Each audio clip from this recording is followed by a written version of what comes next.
இட்லிக்கு மாவு அரைச்சிருப்போம் பாருங்கள். அந்த மாவை வந்து நான் ஒரு பாத்திரத்தில் எடுத்து வச்சுருக்கேன். மாவு அரைச்சி ஒரு நாள் ஆச்சு, அதனால் இட்லி மாவு வந்து நல்லா புளிச்சிருக்கு. இப்போ இட்லி மாவு கூட 1 கப் அளவுக்கு ராகி மாவு சேர்த்துக்க போகிறேன். நான் கேழ்வரகு மாவு எடுத்த அதே கப்பில் 1.5 கப் அப்படி இல்லைன்னா 2 கப் அளவுக்கு நீங்கள் இட்லி மாவு எடுத்துக்கோங்க, கரெக்டாக இருக்கும்.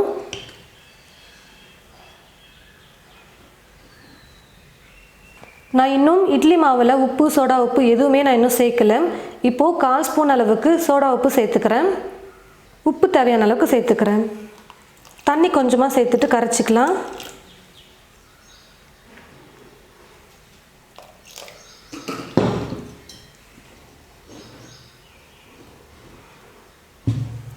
இட்லி மாவு பதத்துக்கு நம்ம தண்ணி சேர்த்து கரைச்சிக்கிட்டால் போதும்.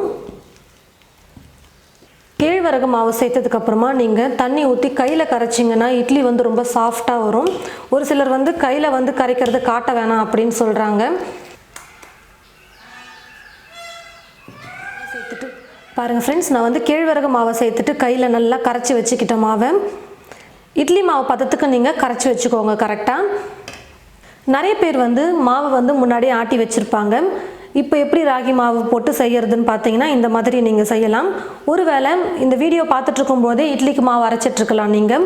அப்போ வந்து என்ன பண்ணுறீங்கன்னு பார்த்தீங்கன்னா, இட்லி மாவு அரைச்சதுக்கப்புறமா ஒரு கிண்ணத்தில் கொஞ்சமாக இட்லி மாவு எடுத்துக்கிட்டு அது கூடவே கேழ்வரகு மாவையும் சேர்த்து நல்லா கையில் கரைச்சிட்டு வச்சுடுங்க. அடுத்த நாள் வந்து புளிச்சிரும். ஃப்ரெஷ்ஷான இட்லி மாவில் எப்படி செய்யணும்னு சொல்லிகிட்ருக்கேன்.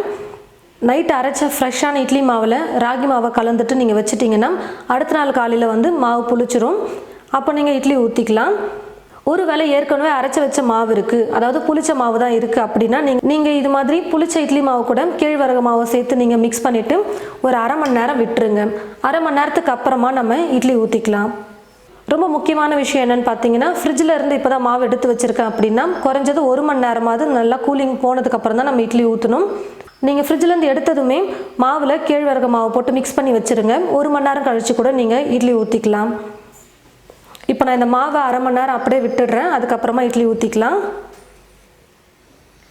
மாவை கலந்து வச்சு 1/2 மணி நேரம் ஆயிடுச்சு. இப்போ நம்ம இட்லி ஊற்றிக்கலாம்.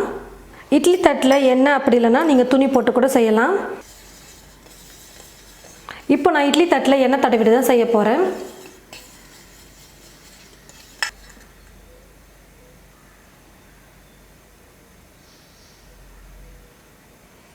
இட்லி பாத்திரத்தில் தண்ணி ஊற்றி வச்சுட்டேன். தண்ணி வந்து நல்லா கொதிக்க ஆரம்பிச்சிருச்சு.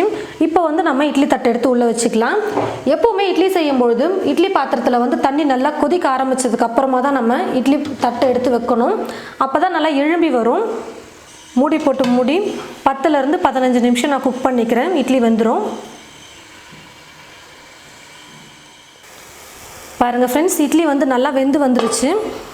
கையில் கொஞ்சம் தண்ணியை தொட்டுட்டு நீங்கள் தொட்டு பார்த்தீங்கன்னா தெரியும். ஒட்டாமல் வந்ததுன்னா இட்லி வந்து நல்லா வெந்திருக்குன்னு அர்த்தம். இட்லி நல்லா வெந்துருச்சு. இப்போ நான் ஸ்டவ் ஆஃப் பண்ணிவிட்டு இதை எடுத்துக்கிறேன்.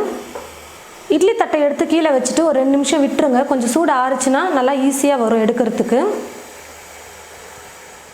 பாருங்கள் ஃப்ரெண்ட்ஸ், ரொம்ப ஹெல்த்தியான ஒரு பிரேக்ஃபாஸ்ட் நம்ம ரெடி பண்ணியிருக்கோம். தானியங்களையும் கொஞ்சம் சேர்த்து நம்ம இட்லி தோசை செஞ்சு கொடுக்கும்பொழுது வீட்டில் சாப்பிட்றவங்களுக்கும் கொஞ்சம் கலர்ஃபுல்லாக இருக்கிறதுனால ரொம்ப லைக் பண்ணி சாப்பிடுவாங்க. நல்லா சாஃப்டாக சூப்பராக இட்லி வந்திருக்கு. இட்லிக்கு தொட்டுக்கிறதுக்கு சாம்பார், வேர்க்கடலை சட்னி நான் வந்து இப்போ ரெடி பண்ணியிருக்கேன். நீங்கள் வந்து உங்களுக்கு என்ன சட்னி பிடிக்குமோ அதை நீங்கள் ரெடி பண்ணிக்கோங்க. கொஞ்சம் இன்ஸ்டண்ட்டாக நம்ம செஞ்சுருக்கோம். அதுவே நீங்கள் இன்னும் நல்லா சூப்பராக வரணும் அப்படின்னு நினச்சிங்கன்னா நைட்டே நான் சொன்ன மாதிரி மாவில் கேழ்வரகு மாவை மிக்ஸ் பண்ணி வச்சுடுங்க. அப்போது அடுத்த நாள் செய்யும்போது இன்னும் ரொம்ப சூப்பராக இருக்கும். தோசையும் பார்த்தீங்கன்னா ரொம்பவே சூப்பராக வந்திருக்கு. இட்லி பிடிக்காதவங்களுக்கு இந்த மாதிரி நீங்கள் தோசையும் செஞ்சு கொடுக்கலாம். ரொம்ப டேஸ்டியாக சூப்பராக இருக்கும்.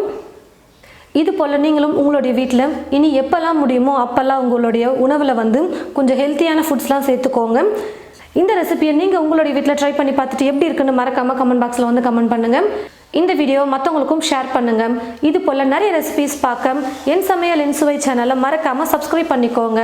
கூடவே பக்கத்தில் இருக்கிற பெல் ஐக்கானை கிளிக் பண்ண மறந்துடாதீங்க. தேங்க்யூ.